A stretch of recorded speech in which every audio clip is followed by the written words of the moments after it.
Hello boys and girls, welcome to Fatty Patty's 3 top tips for narrative writing. Once upon a time, there were 2 friends, Natasha and Kiana. They worked so well together, and yes, they were happy. Then in came the drop-downs. Things changed. Amy Loudmouth Edmeades caused trouble. Or she would smile and joke, but she knew how to stir up jealousy. She knew how to stir up trouble. Natasha and Kiana fought like alley cats. Now even the boys got involved. A couple of the originals.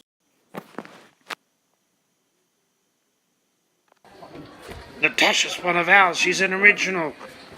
Yeah, but Amy told me she's a bitch. Now the point is, it's interesting. Conflict is interesting. So my 3 top tips are conflict, conflict, and conflict. Just make sure you got conflict that drives the action and the concepts of discovery. Without conflict, you haven't got a story. Have a close look at the narrative map, but also check out that your story structure can be played with, can be circular in nature. The most important part is you've got 60,000 competitors and you've got to have that wow factor. You've got to make sure that your story beginning has a hook. Start with the action backfill. If it works, it works. But just be careful. See this exposition down here? Hang on, I'll get my little sword thing. The saber, the lightsaber. The exposition down there, it looks like it starts on a bzz.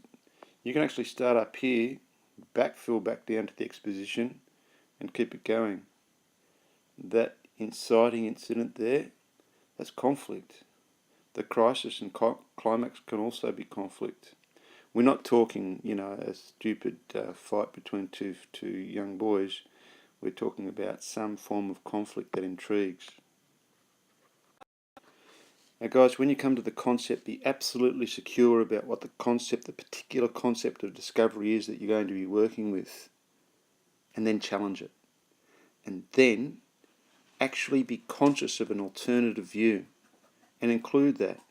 That's what Tara June Winch does. She's not giving us scenes where May's totally happy. She's happy amidst chaos.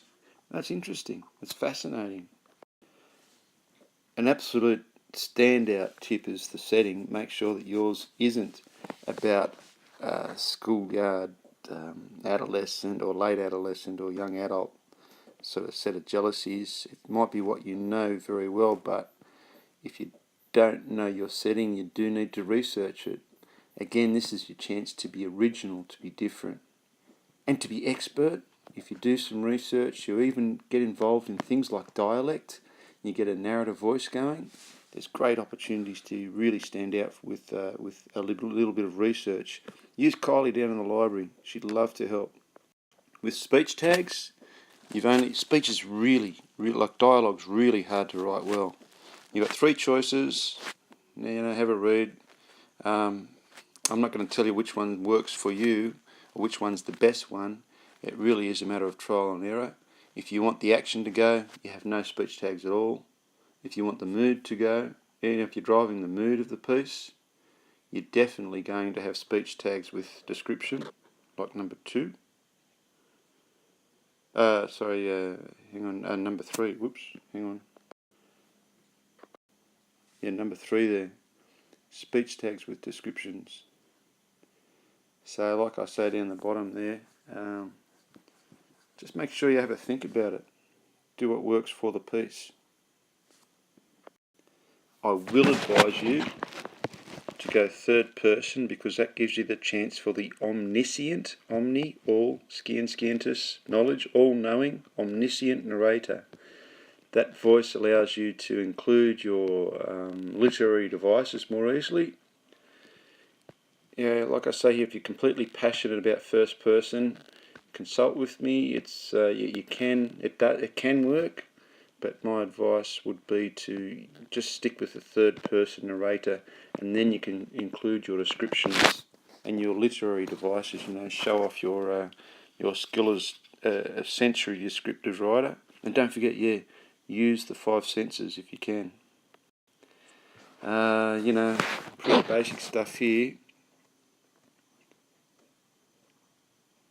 I like the last one. It can be written in a linear, woven, or circular style. The woven style is pretty cool too. That is, all your planning, use a storyboard, plan it out in a linear fashion, and then muck around with it. Non-linear, I reckon, personally. Oh, look at the novel we're reading. Non-linear is pretty cool. And your sentence lengths, vary them. That's true of essays as well, guys.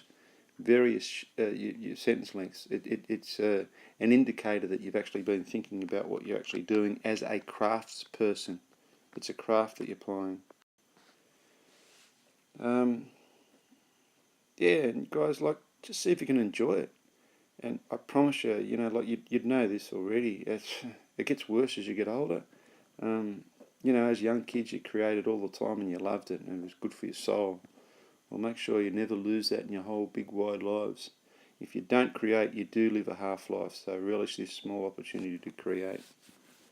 And when you're working, work at this stuff, it's a really cool opportunity. It's almost like a privilege to do something creative. The bummer of the HSC is we don't give you enough chances to create, especially in English.